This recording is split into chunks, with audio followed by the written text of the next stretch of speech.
people we love and serve the most, our smallholder farmers, but most of the time we don't have a conducive policy environment. You have been the architects. Take us back memory lane. What's your legacy? What is the one policy, instrument, or innovative strategy that you, during your tenure, put in place that was a game changer in making sure that we face climate change and that you move the needle when it comes to food security in your country? Let me start with you, President Jakaya Kikwete. We've been there, we are here. Take us there. What did you do? One. Only one. Game changer. Of course, during my presidency, I gave a lot of focus on agriculture. Really, because of the reality on the ground. First, of course, agriculture employs, we have almost 70 to 75% of our people live in rural areas and they depend on agriculture for their livelihood. But the agriculture they depend on is backward agriculture. Low productivity, low production. So really the question is, how do we transform our agriculture, make it more productive so that there is more production, people's incomes increase, we are assured the country of food security.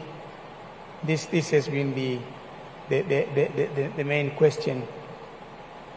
Of course, what we started working on has been coming up with the Agricultural Sector Development Program, ASDP. It was meant to address the main constraints to agricultural transformation and agricultural growth in the country. Because we have very short time, I cannot go into the details. This is one of the overarching instruments. And I'm glad now the government is working on ASDP 2. Focus is, what are the main constraints? One, irrigation, seeds, fertilizers, herbicides and pesticides, imparting skills to farmers, looking at the infrastructure to support the agricultural sector, look at financing aspect to support farmers, look at the crop marketing systems, which have also been another program. But of course, in the budget for ASDP, over 60% of it is money dedicated to irrigation. And then, of course, we, as we proceeded, we came to realize that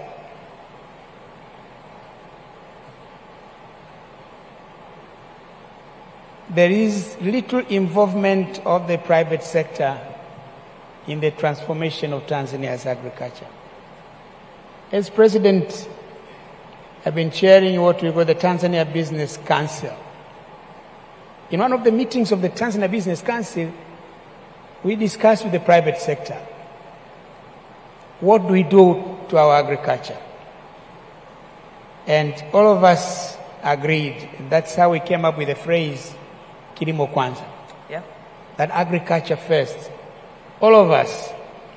But now we needed to involve the private sector more into the production, but also into the processing, but also into buying from the farmers, and so on and so forth. So we are now completing the value chain. But then we came with the whole issue of food security.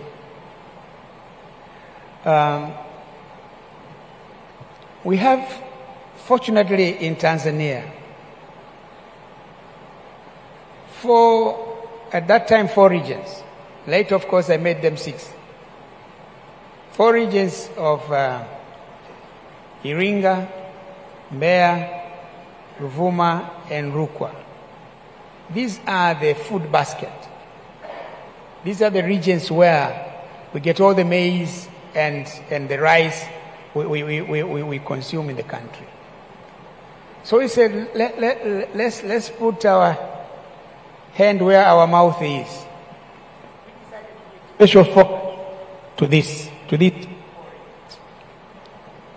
That's how we came up with the Southern Agricultural Growth Corridor of Tanzania, SAGCOT. Of course,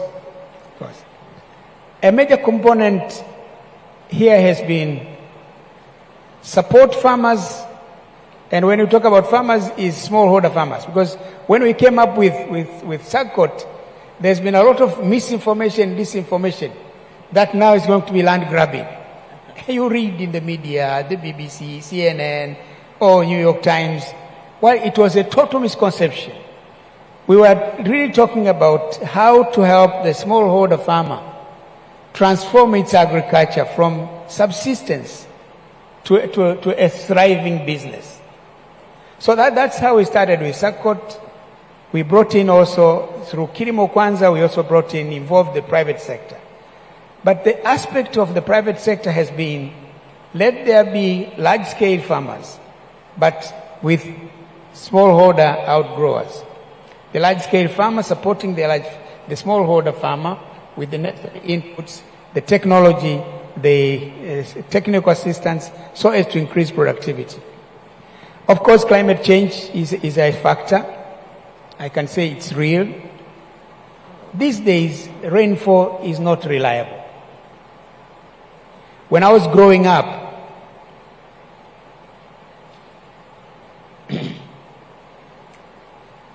it was by, you know it, that the 15th of March, rains are going to start.